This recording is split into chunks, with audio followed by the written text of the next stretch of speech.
नाज़रीन, बारामूला से एक दुखी खबर सामने आई है। शुमाली कस्बा बारामूला के ओल्ड टाउन में इस वक्त एक नौजवान ने दरियाई जहलम में छलांग लगा दी है। जी हाँ नाज़रीन, आज बैद दोपहर ये वाक़ा पेश आया है। एक नौजवान ने जो है इस दरियाई जहलम में छलांग लगा दी। बताया जा रहा है कि मज़कूरा नौजवान का दिमागी तवाज़ुन ठीक नहीं है और वो बिन्नर इलाके से ताल्लुक़ रखने वाला है। जहाँ नाज़रीन इस दरियाई जहलम में उन्होंने छलांग लगा दी है।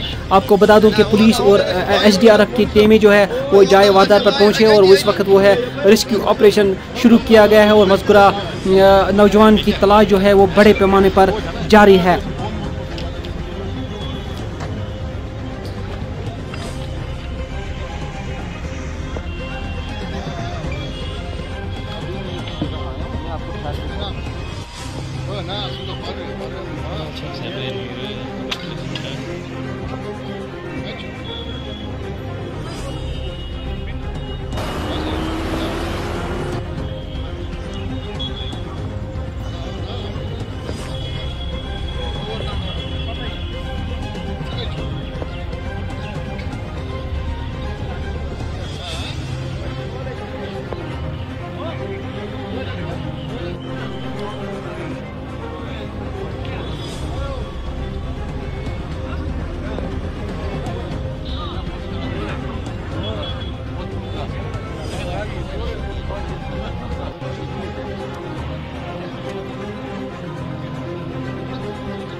मगर वारिया कोशिश इतने नजदीक हुआ तो देगा मगर वारिया कोशिश बचाने की।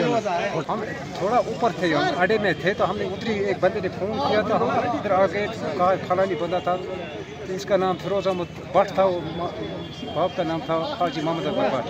तो थोड़ा अनसाउंड था, थोड़ा दिमागी था, ठीक नहीं। वहीं सुना इधर 2-4 बंदे गए थे लेकिन ये डूब गए, फिर वापस आ गए।